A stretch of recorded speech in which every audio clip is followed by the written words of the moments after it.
This week at COP, we thank God for ministering to us at Pure Nobility 2019 with guests Pastors Bradley and Holly Knight. Yes, there was a lot of joy, and we thank God for the participation of 75 other churches around the metropolis. Also much appreciated was the Ladies' Trade Fair, featuring the women of COP who are entrepreneurs.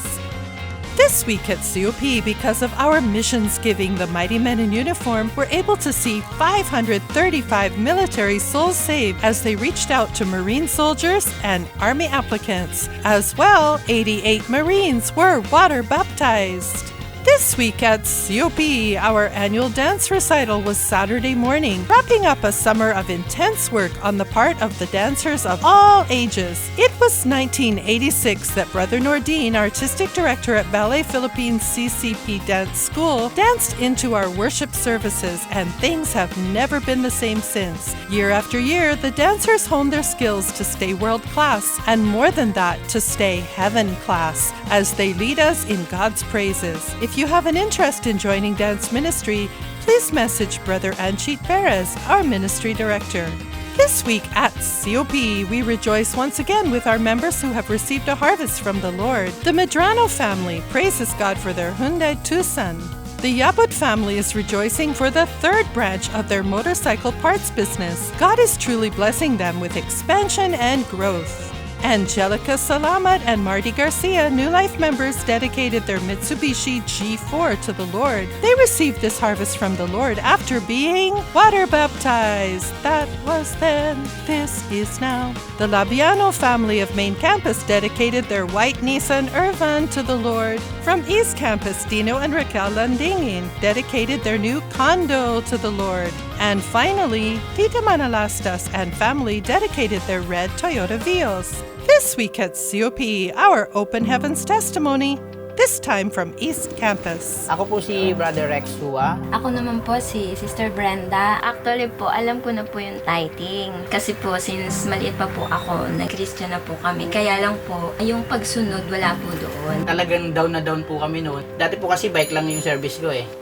Tapos, Sumunod po, motor. Sumunod po yung motor. Di ba nag-ano tayo ng seed kung ano po yung gusto naming i-provide ng Panginoon na inihingi po namin. Sasakyan. Sasakyan po. May nakikita po akong lumang sasakyan na parang pick up. Sabi ko, Lord, kahit ganito lang po, nagde-desire po kami, pero hindi namin alam kung ano yung eksaktong sasakyan na ang gusto po namin. Nagbilang po kasi siya ng ng sasakyan. One time po, lumabas po ako ng bahay, mamamalengke. Tapos, lumukso na yung puso ko na L3. Yun yung una po namin na 4 wheels na sasakyan.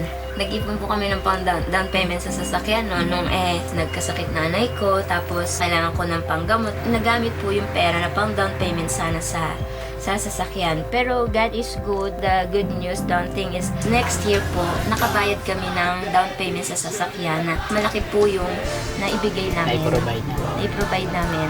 So, in-encourage ko po kayo na mag-tithe. Hindi lang po financial blessing ang mararanasan ninyo. Kapag sumunod po tayo sa ating Panginoon, umag-uuma po ang mga biyaya po sa atin.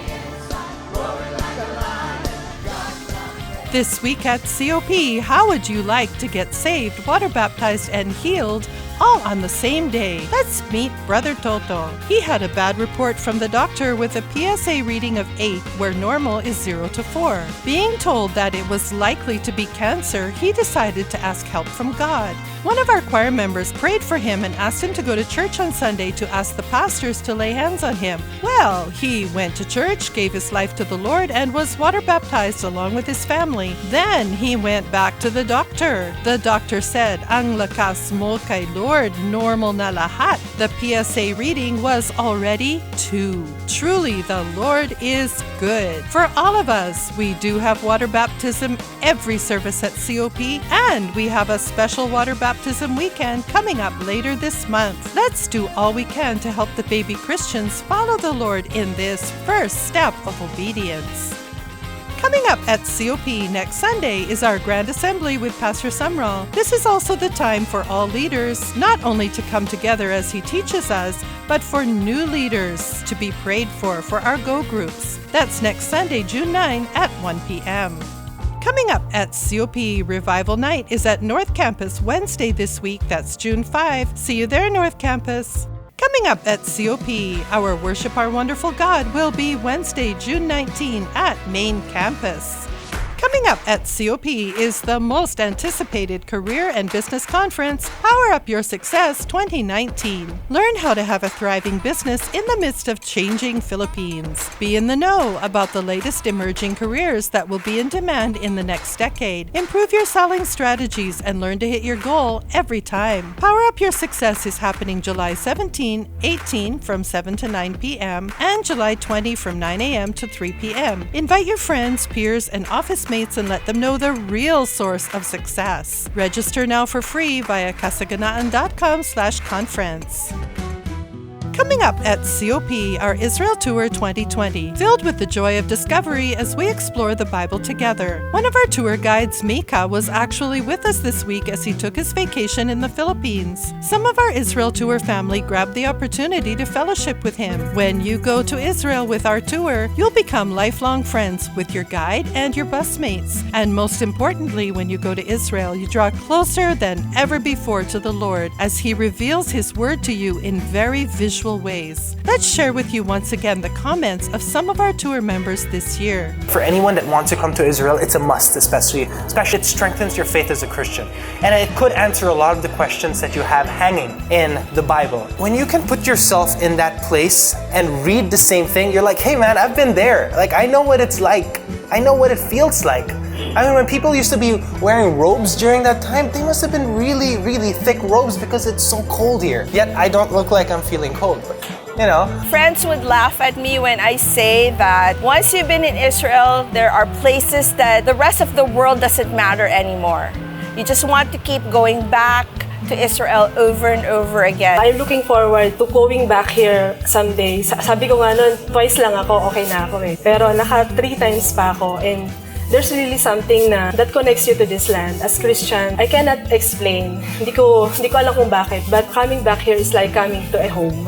You know, when you go with us to Israel, you will really realize how Jesus loved us. And you will feel it, and you will never get out of that place, without a teary eye. Always cry, and you will always be thankful for how much God loves us and how much Jesus gave His life for us. To be honest, at first I think that the people who wants to go back to Israel are just overreacting because they just want to go back there immediately even if they just arrive. But when I went there, I realized that it's more than just your travel goal, but it's actually your spiritual investment. I'll never read the Bible the same way I ever did. Every Christian should make it a point to see Israel, seeing the place with your own eyes and walk where Jesus would have walked, where Jesus would have lived. So when you come to a place like this and realize that your questions have actually been answered and you're seeing it firsthand, it's a whole different experience and it's definitely worth it. Take your first step in coming to Israel in 2020. Talk with Eve today. It has been another great week at COP.